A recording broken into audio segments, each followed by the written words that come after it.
We know a lot of you are like us in that you like handcrafted parts built in the United States. Today, we're gonna show you some of the sickest bumpers in the industry from Nemesis Off-Road.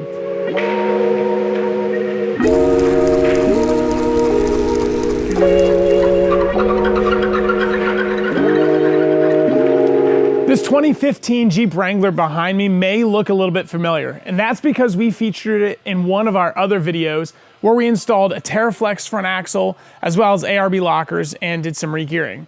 If you want to see that video, we're going to feature it in the description on our YouTube channel. Today, we're going to be talking about bumpers. This thing is built to wheel all over the country, and after we install the bumpers on it, the owners are going to be taking it on a trip out west.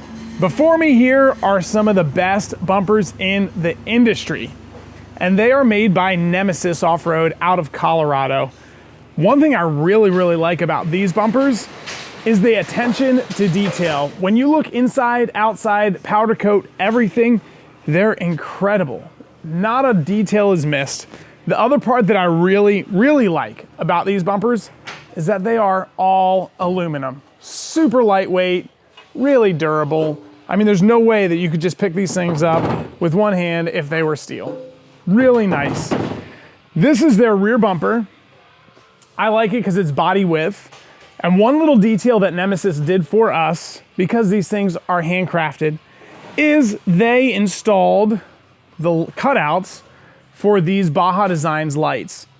We're gonna wire these Baja Designs lights so that they come on when in reverse or when the owner elects to turn them on with their S-Pod. So super nice for the guys at Nemesis to put that cutout for them. Originally, I called them because I wanted to make sure that the lights would physically fit. And the guys over there were like, hey, we'll do you one better. We'll not only make sure they fit, but we'll cut the hole in there. And I think that turned out really awesome. So we're gonna be installing that. I also wanna turn our attention to the front bumper, and that comes in a couple different pieces. We'll move this bumper out of the way so we can look at the front. Of course, we've got the front bumper, which is right here. Again, all aluminum, super lightweight, really detailed. Behind that goes the winch mount, and that is right here. Now, of course, because this thing is designed to hold a winch and essentially the full weight of the Jeep, this thing is steel, and it's heavy and strong. So the design of this is that this front piece is gonna go on first with the winch mounted to it. You can see, if you've ever installed a JK bumper, they kind of bolt into these 4 bolts at the end of the frame. So it's gonna be right at the end of the frame there. After that, it's gonna be, this will go on top of it. We're gonna be using a fair lead from Factor55, really nice, as well as their rope guard. The owner wanted something high vis, so he went with this bright orange Flat Link E. If you've never worked with any recovery equipment, the Flat Link E from Factor55 is pretty slick because you can stick a shackle in it either way. You just gotta make sure that you don't stick a shackle in it sideways because they're not loaded for that. They're not rated for that. Once we get the bumpers on, we're gonna be installing some Baja Designs lights again in the front. We're gonna try and mount them right like this, just thereabouts. These amber lights are really nice because they don't reflect the amount of white light like a white light does. So this would be good for snowy conditions. We just got about a foot of snow yesterday. Or if you're driving out west, long dusty roads, maybe you're in a convoy. Either way, these are gonna be an awesome light for that. There's a couple other maintenance items that we're gonna do on this Jeep, but for the most part, we're gonna stick this video as to showing you what the bumper installation is all about. Of course, I forgot to mention we're jamming a Warn winch in there. Of course, that only makes sense, right? So follow along, and this is gonna be an awesome video to show you what bumper installation is like.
got the bumper install all complete, and I think they turned out really awesome. Of course, I say that about everything, but I really do think it. Here it is, the JK with the Nemesis bumper on it. As you can see, we've got recovery points here. We've got the Baja Designs lights there. Notice those are the round ones, which is not something we do often, but I think it does look really good the way they're set with round headlights, turn signals, fog lights, and side markers. I think it's pretty cool. I do like this bumper from Nemesis. One thing I forgot to talk about before is this plate here. And it wasn't as obvious when we got it out of the box, but this plate you can install depending on where exactly you want the fair lead, depending on which winch, boy, that's a tongue twister, which winch you install. Some of these things are centered and some have an offset drum. So if yours is offset, you actually need to install this plate the other way around. Let's go check out the rear bumper because that's pretty cool too. We did some custom things there. Voila, there it is, all installed. We wired these so that they turn on when in reverse, and also we wired them to the S-Pod so that he can turn them on manually if the vehicle's parked and they've got a campsite set up or whatever he needs light for back here. He doesn't always have to be in reverse. We also took it upon ourselves to relocate his trailer brake connector. We were looking at it last night and it was hanging down here and it looked really terrible. So we decided it would look really good to put it in there, and we had plenty of room for the wiring, so it all turned out really nice. Ultimately, I think these bumpers are a perfect choice if you've got a JK or a JL. Again, they're made by Nemesis, and if you're interested in their products, check them out online. They make some awesome fender flares, which I think I'm gonna order for my JK as well. If you like this video, be sure to check all of our videos out on YouTube. We put a ton of cool content on Facebook and Instagram as well. Thanks for watching. See you later.